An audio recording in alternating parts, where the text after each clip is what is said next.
Адамдын психикасын мүнөздөгөн жеке өзгөчөлүктөрүн белгилеген темперамент тууралуу билүүнү каалагандар аз эмес болсо керек. Темперамент сезимдердин күчүнө жараша болот. Ал терең же үстүртөдөн, өтө ылдамдыгы, туруктуулугу же тез алмашуусуна карата билинет. Анын балдар арасында кандай билине баштайт, Адис айтып берет. Темпераменттер 4 түргө бөлүнөрүн.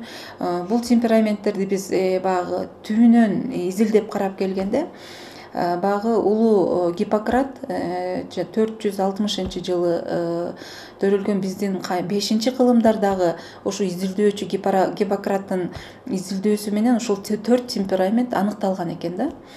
Бул 4 темперамент адамдын организминдеги суюктуктар экен. Мисалы үчүн каны көбүрөөк болсо ал бала сангвиник болот экен. Баш мээдеги мисалы үчүн баш мээдеги жана былжыр шилекейлер же болбосо жанагы мурундагы былжыр көп болгон учурда бул баш мээдегилердики бул холерик болуп калат экен. Флегматик болот экен. Өт көп болуп калса, булар өт көп болгондо булар меланхолик болушат экен. Ошентип баягы адам өзүнүн өзгөчөлүгүнө жараша бул жерде мисалы үчүн сангвиник менен холерик бала өтө кандай десем, кыймылдуу балдар болушат.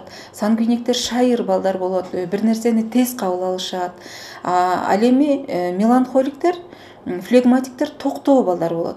Алар жай кыймылдашат, жай кеч кабыл алышат жана аларга кыймылдуу оюндар көп жага бербейт да. Ымаркайдын жарык дүйнөгө келиши ата-эне үчүн чоң кубаныч. Ал эми апа деген алгачкы сөзү өзүнчө бир чоң бакыт. Бирок аны күткөн сайын тили кечиккен учурлар да болот. Адам баласы төрөлгөндөн чоңойгонго чейин ар ай, ар жыл сайын өсүү темпи менен алдыга жылбол тургандай эле наристелердин сүйлөөсү да жылышта болуп турушу керек. Бул үчүн ата-энелердин жоопкерчилиги менен милдети абдан чоң.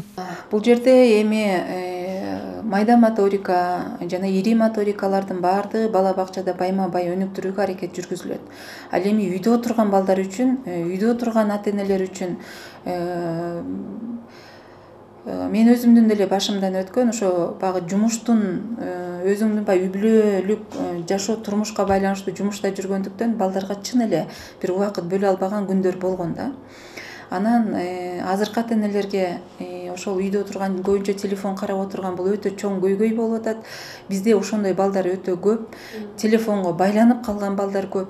Телефондон жалаң англисче, орусча передачаны көрүп атып, сөз байлыктары жок, кеп байланыштары жок, тилдери орусча чыгып, мышление, ойлонуусу орусча болуп, англисче тили чыккан кыздар бар. Эгер бала мектептен же бала бакчадан жаны тынбай ары бери чуркап бир орунга көпкө отура албай, айткан сөзгө көңүл бурбаса, маани бербесе, сөзсүз неврологко алып келүү керек.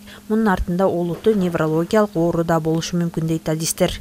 Гиперактивдүү балдардын дагы түрлөрү бар да. Мисалы үчүн гиперактивдүү десе эле биз мындай түшүнөбүз да, тентек бала, укпаган бала деп түшүнүшөт да. Гиперактивдүү бала бул оору да, кадимкидей психологиялык жактан жабыркаган бала болуп эсептелинет. Мисалы үчүн гиперактивдүү бала тур, андай туура эмес, мындай кылганың туура эмес дегенди түшүнбөй, ары бери жүгүрүп, өз билгенин кылып, тентегин кыла берет да. Ушул балдар гиперактивдүү болот.